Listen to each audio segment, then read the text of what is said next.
Hey guys, welcome back to the channel today. So I want to touch base on some golf course specifics here.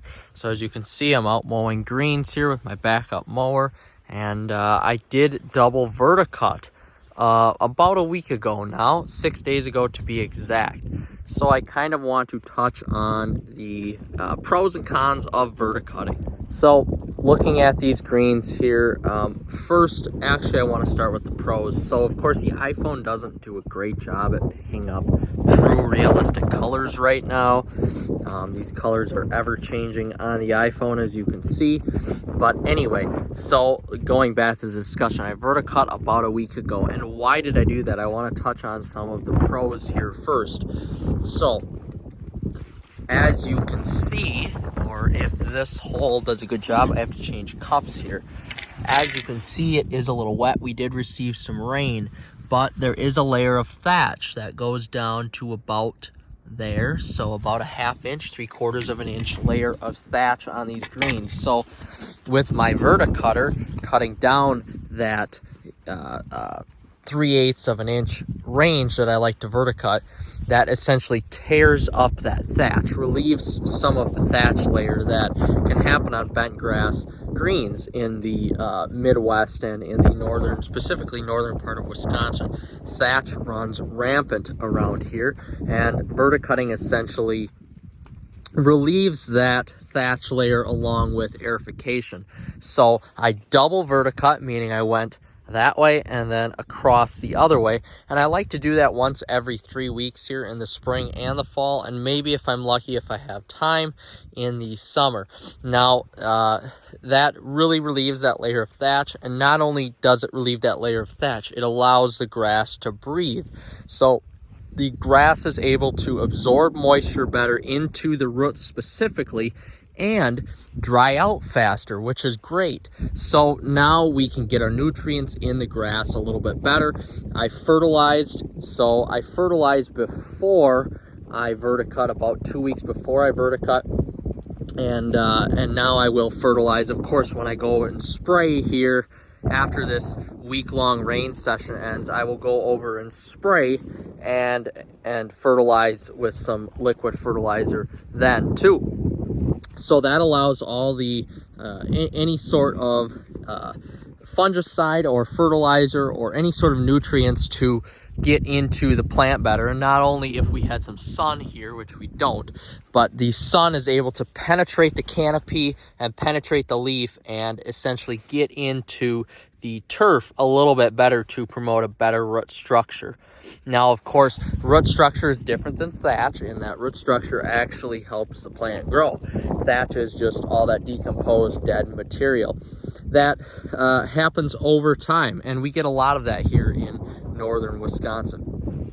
So verticutting also does help with that, which is super important. And you want that root structure to grow. You want that canopy to be healthy as well. So that's another reason why I verticut quite frequently. I truly like to do that. I think it really helps out the plant growth and the structure. And any little granular fertilizer that I had down that was left over after that week or two of fertilization, it is now inside of the turf, inside of the plant, which is great. So this is growing better than it ever has been, and it will continue to do that. And finally, the last thing, it just thins out the greens a little bit. Of course, it thins it out for the short term, and then it promotes a thicker growth over the long term. But over that short term, it speeds up greens, it makes golfers happy, and it essentially smooths out the green. Any sort of imperfection you have after rolling it really makes the golfers happy, which is ultimately, at the end of the day, what you want. So hitting on some of the cons, and these are just really some petty cons here. So in the Midwest, or in Wisconsin specifically, I like to aerify, and a lot of courses do, right around the end of September, especially being just a 9-hole course where I'm basically a staff of myself. I have to do it during a non-busy time. So this last season, I aerified with 12-inch deep tine aerification. method, and it was just solid tines. So I did not pull cores, I just did solid tines 12 inches down. So that process required a lot less sand than if I pulled cores, which I have done in the past. But just as a rule of thumb, once you verticut in the spring, you're going to bring up so much sand with that, no matter how good of a brushing system you have, or no matter how good you get the sand into the holes. There is always sand left over in the actual grass itself. So in the canopy, underneath the canopy, like all of that, in the root structure, there is sand in there, as you can see, a little pebble. And that sand is going to come up when you verticut.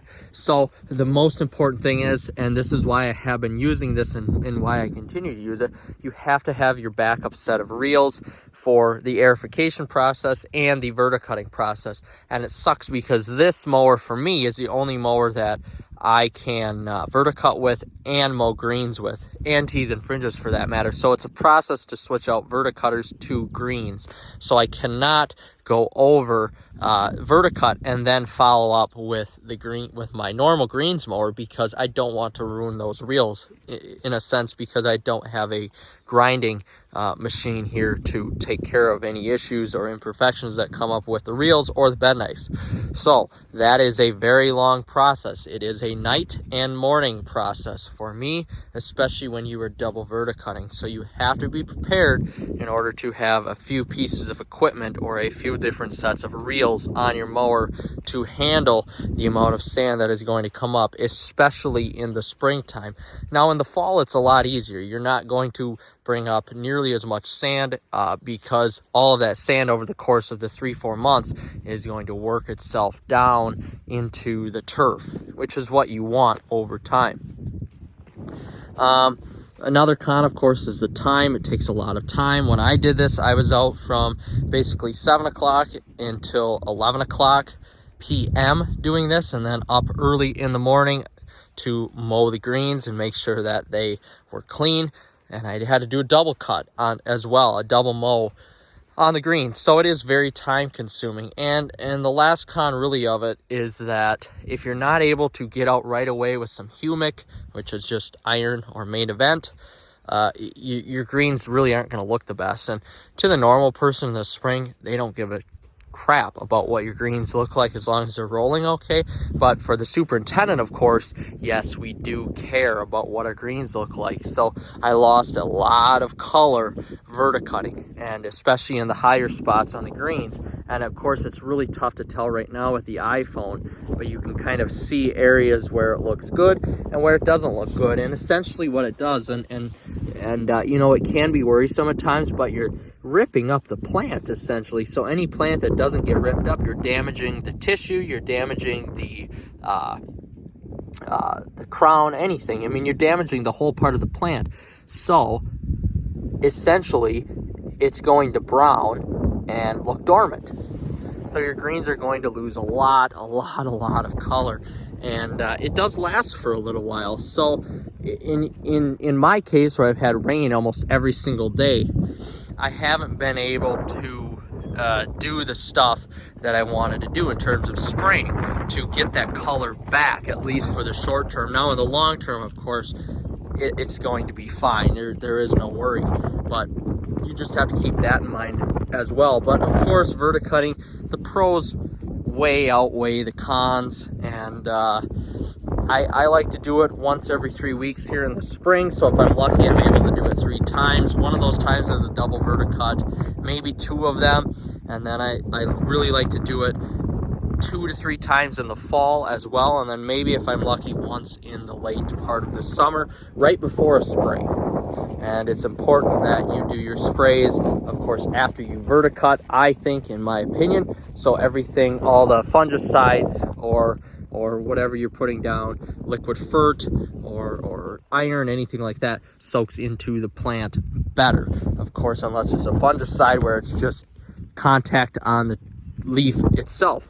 But all right, guys, that's about all I got for verticutting here today. So pros and cons again, if you like the video or if you have any comments, I always like to hear the comments. So like and subscribe, and we'll see you in the next one, guys.